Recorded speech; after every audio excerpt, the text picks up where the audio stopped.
Insya Allah siap, Bu. Sekarang minta rapikan dulu kursinya, kanan kirinya semuanya. Tuh, letakkan alat tulis dan berikan letaknya berbeda. Sampahnya yang masih ada di samping diambil dulu. Rapikan itu tempat dudukmu. Ya, rapikan dulu. Sudah rapi semua?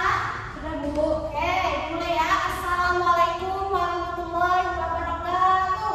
Waalaikumsalam warahmatullahi wabarakatuh. Alhamdulillah, alhamdulillahirabbil alamin. Assalatu wassalamu ala asrofil anbiya'i wal mursalin sayyidina wa maulana Muhammadin wa ala alihi washabbihi wa barik wasallam ajmain. Alhamdulillah, pada kesempatan pembelajaran hari ini kita masih sama-sama berkumpul di kelas untuk menuntut ilmu. Ada yang tidak hadir hari ini, itu kursi ujung kok kosong, itu kursi siapa? Kursinya Reni, Bu. Dia nggak hadir. Oh, tidak hadir. Tidak hadir kenapa ini? Katanya sih izin, Bu. Ada keluarganya nikahan. Oh, nikahnya ya. Oke. Ya. Kalau begitu sebelum memulai pembelajaran, marilah kita berdoa bersama-sama, membaca suratul Fatihah dan doa sebelum belajar. Doa dimulai.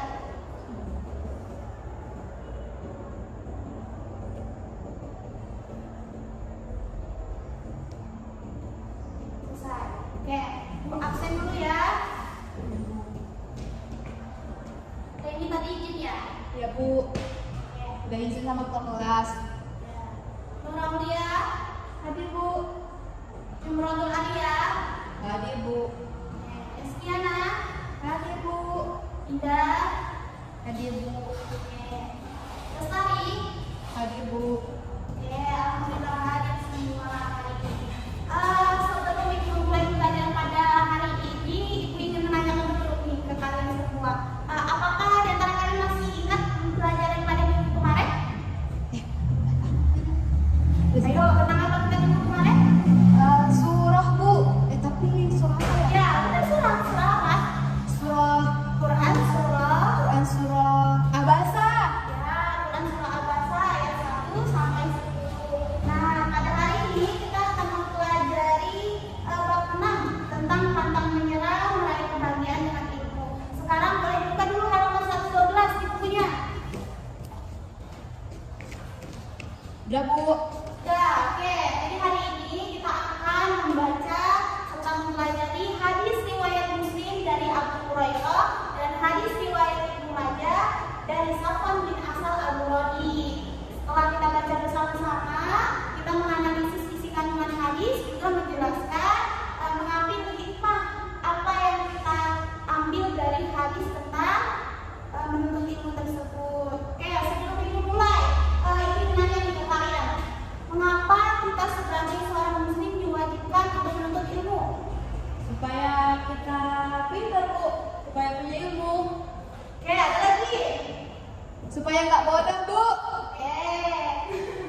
bacakan dulu hadisnya, nanti kalian ikuti, oke?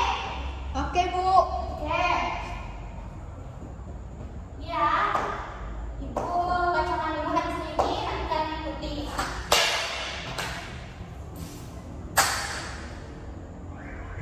An Abi Hurairah qala.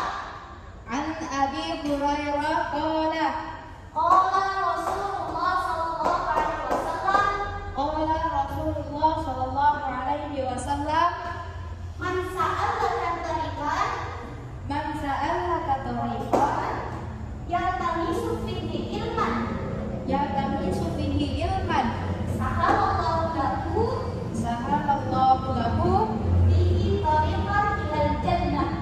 bihi tariqan ilal jannah. Ya, artinya siapa yang menempuh jalan untuk menuntut ilmu, maka Allah mudahkan jalannya untuk menuju surga. Insya Allah. Nah, para ulama berpendapat ada dua. Yang pertama, maksud tariqan di situ adalah mengatakan bahwa orang yang menuntut ilmu ketika di dunia, maka di akhirat Allah mudahkan jalannya untuk menyeberangi jembatan Siratal Mustaqim hingga menuju ke surga. Surga Allah. Oke, yang kedua, maksud tariqan para ulama adalah seseorang yang menuntut ilmu itu akan kemudian dia mengamalkan amal-amal kebaikan yang dia ketahui setelah mempelajari ilmu itu, maka Allah mudahkan jalannya ke surga. Seperti itu. Nah, hadis tersebut menerangkan bahwa seseorang yang menempuh perjalanan menuntut ilmu, maka Allah mudahkan jalannya menuju ke surga.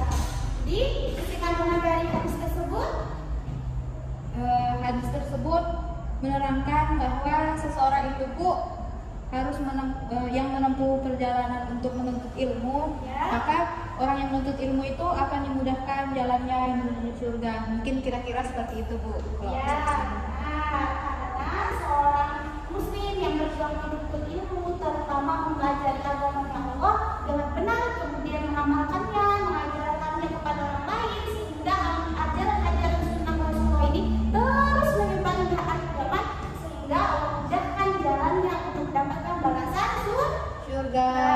Sebagaimana Imam Syafi'i pernah menyebutkan, barang siapa yang mengharapkan kebahagiaan dunia, maka hendaknya dia raih dengan ilmu, dan barang siapa yang mengharapkan kebahagiaan akhirat, maka juga hendaknya diraih dengan ilmu, dan barang siapa yang menginginkan keduanya, maka juga diraih dengan Ilmu. ya. Sudah paham sampai sini? Insya Allah Mengenai paham, hadis Bu. riwayat Abu Hurairah. Paham, Bu. Dah. Berarti tidak ada yang ditanyakan ya? Saya, Bu, ada, Bu. Apa? Yang menuntut ilmu itu seperti kita gini, Kak, Bu? Atau ilmu kayak orang pesantren aja? Ya, seperti yang kita lakukan saat ini adalah kita menuntut ilmu, karena di sini ada ibu yang sebagai guru untuk mengajarkan ilmu ke kalian, kalian menerima ilmu, dan nanti kalian menyampaikan ilmu kepada orang lain lagi. Seperti itu. Baik, Bu. Terima kasih. Ya, sama-sama. Sekarang kita lanjut ke hadis riwayat Ibnu Majah dari Safwan bin Hasan Al-Muradi. Sama seperti awal tadi, ibu bacakan dulu, nanti kalian ikuti, oke? Oke.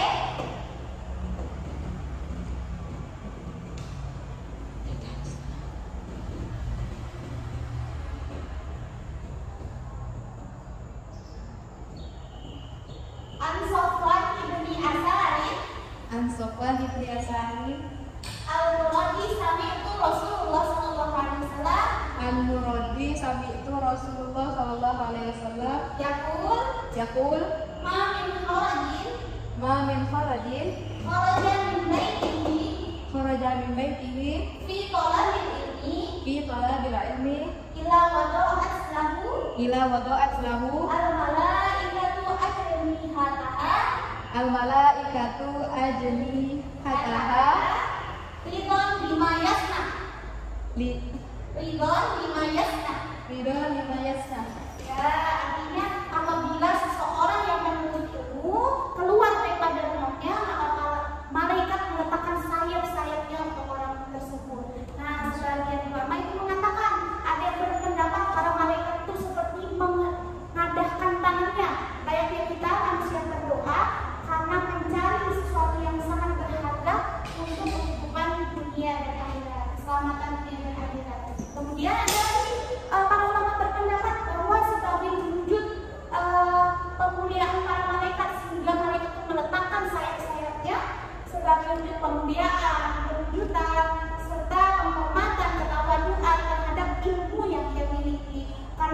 yang ia miliki merupakan warisan Rasulullah. Oke, nah untuk mencari ilmu ini, anak-anak sekalian, membutuhkan motivasi, kesabaran, kegiatan, pantang menyerah dalam menuntut ilmu. Oke, sebelum ibu lanjutkan, pantang menyerah itu apa sih? Pantang menyerah, ya dia tuh harus seseorang yang gigih Bu. Kalau dia pengen sesuatu, dia harus dapat gitu nah. Nggak akan berhenti sebelum dia dapat. Oke, benar ya yang dikatakan oleh Ibu Nurul. Jadi pribadi yang pantang menyerah itu merupakan sebutan bagi orang yang tidak pernah merasa lemah. Jadi ia yakin bahwa memandang segala sesuatu itu terjadi atas kehendak Allah Subhanahu Wa Taala dan mungkin akan dia lewati dengan izin Allah Subhanahu Wa Taala. Sebagaimana nih firman Allah Subhanahu Wa Taala, mukmin al-mukminun qawiyyun wa ahabbu ilallah minal mukminin adzaif. Artinya mukmin yang kuat lebih dicintai oleh Allah daripada mukmin yang lemah. Oke, sampai di sini paham semua? Atau ada yang mau tanya lagi? Nggak ada Bu, paham. Di ujung sana paham? Paham Bu. Oke, paham semua ya. Sekarang untuk penugasan selanjutnya, Ibu bentuk kalian menjadi 3 kelompok besar untuk menganalisis dan merumuskan sikap tentang perjuangan menuntut ilmu. Ibu bagi ya kelompoknya. Di sini kelompok 1, di tengah kelompok 2, dan di ujung sana kelompok 3. Sudah semua? Kelompok 2 yang garis 3 sampai sini ya Bu? Iya, kelompok 2 garis ini tengah, kelompok 3 garis 7. Iya. Diingatin teman-temannya semua, dicatat. Oke, sekarang kumpul dengan teman-temannya masing-masing untuk mendiskusikan. Yang pertama, ada 2 hal yang kalian diskusikan. Yang pertama, bentuk sikap pantang menyerah dalam menuntut ilmu itu seperti apa. Yang kedua, alasan mengapa mereka tadi mengepakkan sayapnya untuk si penuntut ilmu. Jangan digeser nah, diangkat kursinya. Jadi geser-geser ya Om ya. Ibu Nurul bisa langsung kumpul dengan temannya. Ya Bu. Sekarang beri waktu untuk mengerjakan selama 15 menit. Setelah itu nanti perwakilan dari setiap kelompok untuk mempresentasikan hasil jawaban diskusinya. Sampai di sini paham? Paham Bu. Oke, silakan boleh didiskusikan.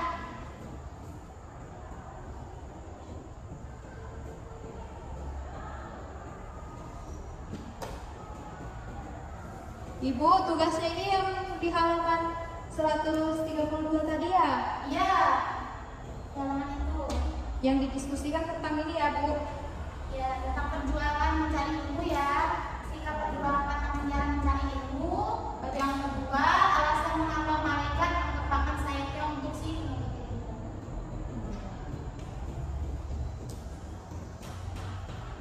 Bu, ini nanti bahasa sendiri kah? Iya, pakai bahasa kalian aja. Terusnya nanti gimana? Kita utarakan di lembar kertas hasil diskusi itu di presentasi. Oke Bu. Ya.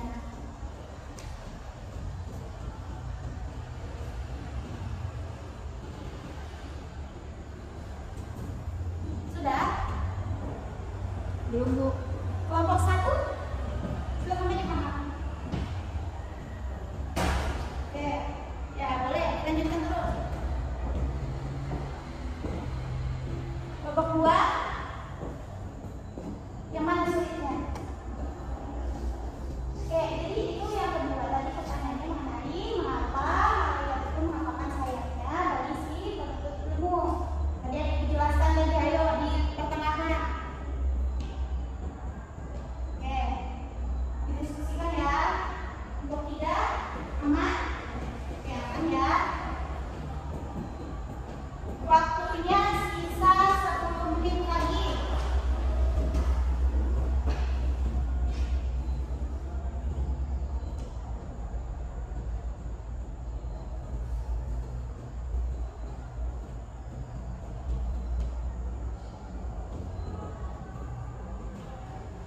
Sudah semua? Sudah Bu. Oke, silakan kelompok 1 dulu deh, minta untuk menyampaikan hasil diskusinya. Ini perwakilan aja Kak Bu? Iya, perwakilan. Oke, boleh kelompok 1. Oke, perkenalkan saya Dinda Fatalia, perwakilan dari kelompok 1. Jadi hasil diskusi kami mengenai hadis Abu Hurairah tadi, yang pertama itu memanfaatkan waktu luang sebaik mungkin untuk mencari ilmu. Ya. Kemudian yang kedua, memiliki semangat dan sifat optimis dalam mempelajari ilmu di sekolah. Nah, untuk diskusi kami mengenai alasan malaikat mengepakkan sayapnya untuk para penuntut ilmu. Yang pertama, karena semua makhluk termasuk malaikat ridho atas apa yang dilakukannya. Maksudnya yang dilakukan oleh penuntut ilmu itu, yakni mereka menuntut ilmu. Malaikat rela dengan ilmu yang sedang dicari oleh orang tersebut. Mungkin itu saja, saya ucapkan terima kasih. Assalamualaikum warahmatullahi wabarakatuh. Bagus ya, kelompok 1 lengkap. Dari tepuk tangan untuk kelompok 1. Sekarang kelompok 2. Ibu minta Reskiana untuk menjawab. Kenapa saya, Bu? Ayo, nggak apa, Reskiana, silakan. Malu saya, Bu. Apa adanya aja, dapatnya berapa? Assalamualaikum warahmatullahi wabarakatuh. Waalaikumsalam warahmatullahi wabarakatuh. Penjelasan kelompok 2 untuk hadis Abu Hurairah. Yang pertama, sabar dalam menghadapi berbagai masalah ketika sedang menuntut ilmu. Kemudian menghargai setiap orang yang menyampaikan ilmu kepadanya, baik itu guru ataupun bukan guru. Nah, untuk diskusi kami mengenai alasan malaikat tadi, karena Allah sedang mengangkat derajat orang yang menuntut ilmu, sehingga orang tersebut dibentangkan atau dinaungi sayap oleh para malaikat. Itu aja, Bu. Assalamualaikum warahmatullahi wabarakatuh. Waalaikumsalam warahmatullahi wabarakatuh. Kelompok 2 juga lengkap ya, beri aplaus. Sekarang kelompok 3 nih. Kelompok 3 dapatnya berapa? Kang satu, Bu. Oh iya, gak apa-apa. Kelompok 3 sampaikan aja. Siapa perwakilannya? Siapa kamu? Ayo, siapa? Oke, Nuraulia aja, Nuraulia. Silakan Nuraulia. Assalamualaikum warahmatullahi wabarakatuh. Waalaikumsalam warahmatullahi wabarakatuh. Hasil diskusi kami tentang hadis Abu Hurairah, kami mendapat bahwa seseorang itu berusaha untuk selalu beradab kepada guru. Kalau alasan malaikat mengepakkan sayapnya, tidak ada dia. Ya. Oh, ya sudah, nggak apa lah. Tetap beri aplaus buat temannya ya, kelompok 3, karena udah berusaha untuk menyelesaikan. Oke, jadi ibu rangkum semua jawaban dari semua kelompok ya.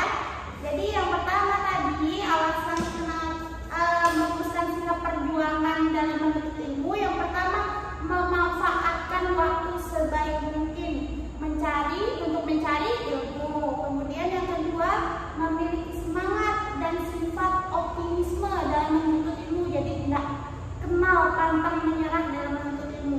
Kemudian yang ketiga, sabar dalam menghadapi berbagai masalah ketika kita sedang menuntut ilmu.